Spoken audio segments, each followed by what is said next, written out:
বাচ্চারা, আগের দিন তোমাদের আমি শব্দ পড়িয়েছিলাম। শব্দতে কি বলেছিলাম?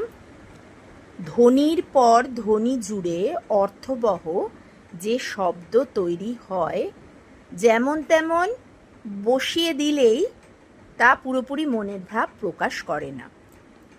মনের একটি ভাবকে পুরোপুরি প্রকাশ করতে হলে অনেকগুলো অর্থবহ ধ্বনির প্রয়োজন এবং পাশাপাশি সেটাকে বসানোর প্রয়োজন। যেমন আমি, আ যোগ ম যোগ হস্যই, আমি। এবার যদি আমি বলি ম যোগ হস্যই যোগ আ, তাহলে কি হবে? মিয়া হয়ে যাবে। এবার মিয়া মানে একটা অন্য মানে হয়, কিন্তু এই ময়হস্যি আ, মি আ মানে কিছু হয় না। সুতরাং পাশাপাশি এমনভাবে ধ্বনিগুলোকে বসাতে হবে যাতে মনের ভাবটা সম্পূর্ণভাবে প্রকাশ হয়, তাহলেই সেটা শব্দ হয়। এটা আমি আগের দিন পড়িয়েছিলাম। এবার দেখো, পরপর ধ্বনির পর ধ্বনি জুড়ে অর্থবহ যে শব্দ তৈরি হলো, যেমন তেমন বসিয়ে গেলেই তা দিয়ে মনের ভাব প্রকাশিত হয় না। যেমন মনের একটি ভাবকে পুরোপুরি প্রকাশ করতে গেলে অনেকগুলো অর্থবহ শব্দকে একটা নিয়মে পাশাপাশি বসাতে হয়।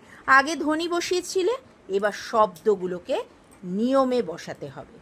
যেমন ধরো আমি বললাম, এবার আমির পরে আমি বললাম বই,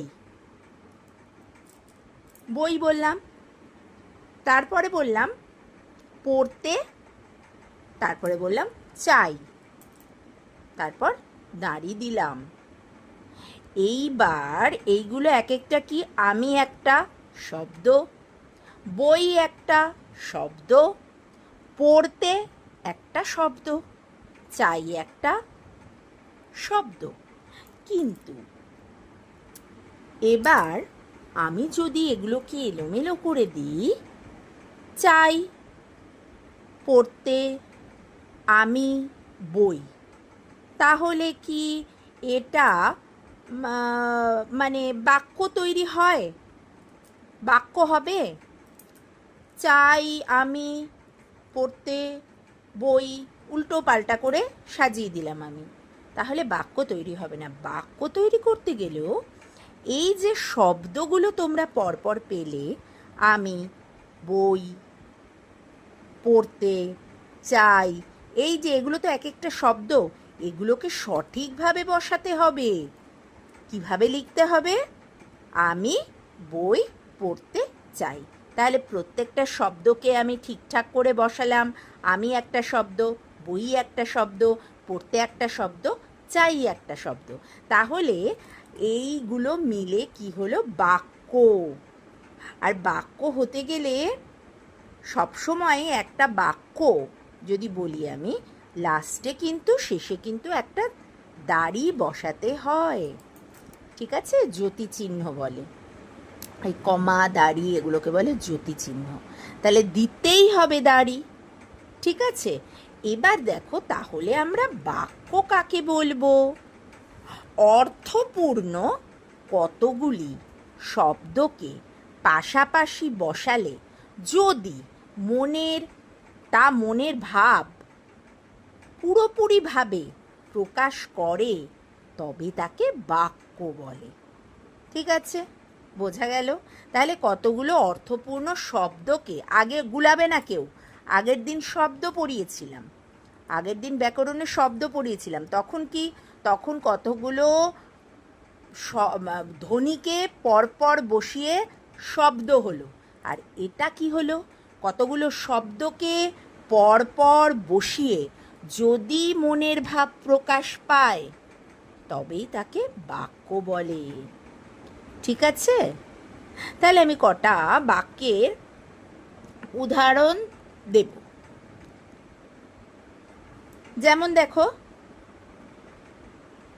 এসো।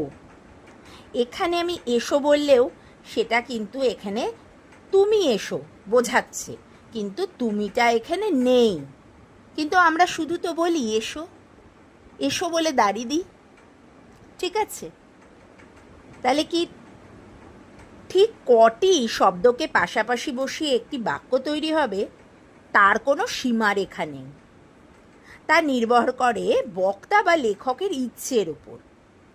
মানে যে বলছে তাকে বলে বক্তা, বা যে লিখছে তাকে বলে লেখক। আমরা লিখেও বাক্য তৈরি করি, আবার বলেও বাক্য বলি। ঠিক আছে, এবার সেটা দুটোও হতে পারে, একটা বাক্য দুটোও শব্দ থাকতে পারে, তাতে তিনটেও শব্দ থাকতে পারে, চারটেও শব্দ থাকতে পারে, একটাও শব্দ থাকতে পারে। আবার তার চেয়ে অনেক বেশি শব্দ থাকতে পারে, সেটাতেও বাক্য হয়। নিচের এবার এবার শোনো, নিজে দেখো, শোনো এবার যেটা বলছি। এই যে একটা দুটো তিনটে বললাম বাক্য হয়, সেটা মানে আমি উদাহরণ দিচ্ছি কিছু। যেমন প্রথম বললাম এসো, এসোতে কি আছে? এসো বললে কি বুঝবে তুমি? তুমি এসো, তুমিটা নেই, কিন্তু আমরা কখনো বলি তো এসো, এরম বলি তো, সেটা একটা। আচ্ছা, এবার দেখো জল পড়ে, জল পড়ে, এটাও কিন্তু একটা বাক্য। আমরা বাড়ি যাব, এখানে কটা শব্দ আছে বলো তো? তিনটে শব্দ আছে। আমরা একটা শব্দ, দ্বিতীয় শব্দ হলো বাড়ি, 3 নম্বর শব্দ হলো যাব। আমরা বাড়ি যাব। পরের বাক্য আরেকটা বলছি, একটা গরু দাঁড়িয়ে আছে, দাঁড়িয়ে। ঠিক আছে, একটা গরু দাঁড়িয়ে আছে, এখানে কটা শব্দ আছে? 4টে শব্দ আছে। একটা প্রথম শব্দ, গরু দ্বিতীয় শব্দ, দাঁড়িয়ে তৃতীয় শব্দ, আছে চতুর্থ শব্দ। বোঝা গেল? তাহলে এটাও একটা হলো বাক্য।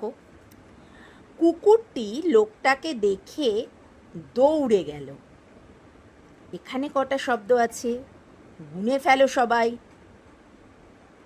কুকুরটি প্রথম শব্দ, লোকটাকে দ্বিতীয় শব্দ, দেখে তৃতীয় শব্দ, দৌড়ে চতুর্থ শব্দ, গেল পঞ্চম শব্দ। তার মানে 5টা শব্দ নিয়ে এই বাক্যটা হয়েছে। আর বাক্য রচনা করতে গেলে তোমাদের তো আমি সবসময় বলেছি, কোনো বাক্য তৈরি করতে গেলে শেষে দাড়ি দিতে হয়, নইলে সেটা বাক্য সম্পূর্ণ হয়েছে বোঝা যাবে না। তাহলে একটা দুটো তিনটে চারটে 5টা শব্দ মিলে বাক্য তোমরা শিখলে। তাহলে এর থেকে কি বোঝা গেল? বাক্য গঠনের ক্ষেত্রে শব্দের সংখ্যা বড় কথা নয়, সেটা কমও হতে পারে বেশিও হতে পারে, কিন্তু মনের ভাব পুরো প্রকাশ পেতে হবে। ঠিক আছে? আর একটা কথা বলি, মনের এই যে ভাবনাটা যেটা প্রকাশ হবে সেটা যেন অবাস্তব না হয়। ধরো তুমি বললে আমি ডানা মেলে সেদিন আকাশে উড়ছিলাম, এইটা কিন্তু কাটা, কারণ এখানে অবাস্তব। হ্যাঁ, তুমি যদি এখানে বলো আমি কল্পনাতে ডানা মেলে আকাশে উড়ছিলাম, তখন কিন্তু আমি রাইট দেব। কিন্তু তুমি যদি বলো আমি ডানা মেলে আকাশে সেদিনকে উড়ে বেড়াচ্ছিলাম, তাহলে আমি কেটে দেব, কারণ এটা অবাস্তব কথা। তুমি পাখি নও যে তুমি ডানা মেলে আকাশে উড়তে পারবে। কিংবা ধরো তুমি বললে বাঘটা ঘাস খাচ্ছে, এটা কি সত্যি? বাঘ কখনো ঘাস খায়? কে ঘাস খায়? গরু ঘাস খায়, তাই তো? সুতরাং এটা একটা অবাস্তব শব্দ। কিংবা তুমি ধরো বললে অন্ধ ছেলেটি খেলা দেখছে, এটাও কাটা। অন্ধ ছেলে কখনো খেলা দেখতে পারবে না, সে শুনতে পারবে। বোঝা গেল? এটাও একটা অবাস্তব। সুতরাং অবাস্তব ভাবনা যদি বাক্যের মধ্যে থাকে সেটা সম্পূর্ণ ভুল, সেটা কিন্তু টিচার কেটে দেবে। ঠিক আছে? তাহলে এই উদাহরণগুলো বুঝলে? আচ্ছা,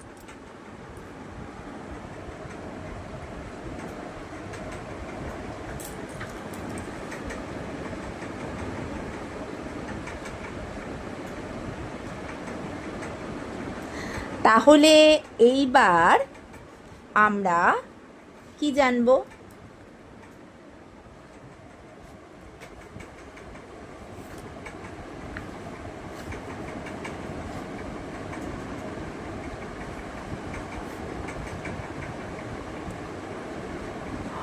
অর্থপূর্ণ শব্দকে একটু লিখে নাও সবাই, একটু খাতা পেন বার করে লিখে নাও।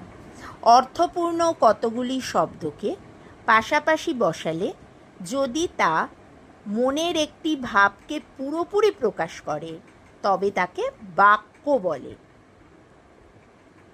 তারপর লেখো বাক্য ছোট বা বড়, কম বা বেশি শব্দের উভয়ই হতে পারে। 3 নম্বর হচ্ছে বাক্যের মধ্য দিয়ে কোনো অবাস্তব ভাবনা প্রকাশিত হলে তাকে বাক্য বলা যাবে না। ঠিক আছে? আজকে এইটুকুই বাক্য পড়ালাম। তোমরা 10টা বাক্য ছোট বড় মিলিয়ে তৈরি করে রাখবে ক্লাসের খাতায়। টাটা।